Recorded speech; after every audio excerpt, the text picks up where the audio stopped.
Валерий Лютый прибыл из Москвы из самолета сразу в офис Общероссийского народного фронта. А все потому, что намерен как можно скорее поделиться с единомышленниками впечатлением от участия в историческом событии – всероссийской встречи команды Путина, где патриоты вложили вклад в дальнейшую судьбу России, выдвинув Владимира Путина кандидатом на выборы президента в 2024 году. Бог послал нам такого лидера, который страну сделает мощной, независимой и народ, чтобы жил хорошо.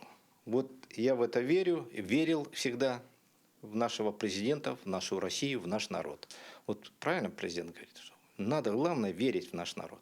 Якутию на мероприятии в Москве представили 3 человека. Помимо Валерия Лютого, в команду Путина вошли руководитель оленеводческого хозяйства Роман Туприн и волонтер опорного пункта Якутии в ДНР Марина Байхилина. Мать 3 сыновей, участвующих в специальной военной операции, с 2022 года работает в зоне проведения СВО, обеспечивает бойцов горячим питанием. При личной встрече я увидела, какой он сильный, твердый человек, и сломить его дух невозможно.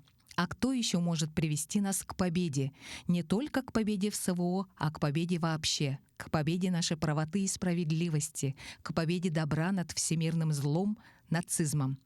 Если зло не остановить, оно расширится. Нет человека с таким же стратегическим видением, опытом и авторитетом, кому бы можно было доверить страну, проходящую серьезные испытания. Вместе мы победим. В команде Путина люди разных профессий, социального статуса, студенты, пенсионеры, труженики села и крупные бизнесмены, звезды спорта и шоу-бизнеса. Для меня, как ветерана, элита – это не только наши уважаемые, знаменитые люди, врачи, хирурги, дирижеры, но и вот эти ребята. Вот видите, вот этот молодой человек, мы с ним, уже с ним хорошо знакомы. Команда с Петроградской земли, да. С Якутии тебе привет, с Якутии от якутян. Выдвижение Владимира Путина поддержали и все крупные политические и общественные силы страны. Победа будет или на фронте, или в избирательных участках. Владимир Путин сдал документы в избирком и уже официально стал кандидатом на выборах президента в 2024 году. А волонтеры Республиканского общероссийского народного фронта готовятся к сбору подписей в общественных местах.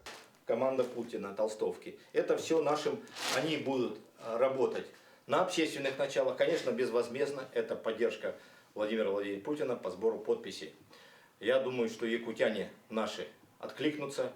Я уверен, что подавляющее большинство якутян может сказать про себя, что мы все команда Путина. Марферина Алексеева, Семен Семенов, Якутск.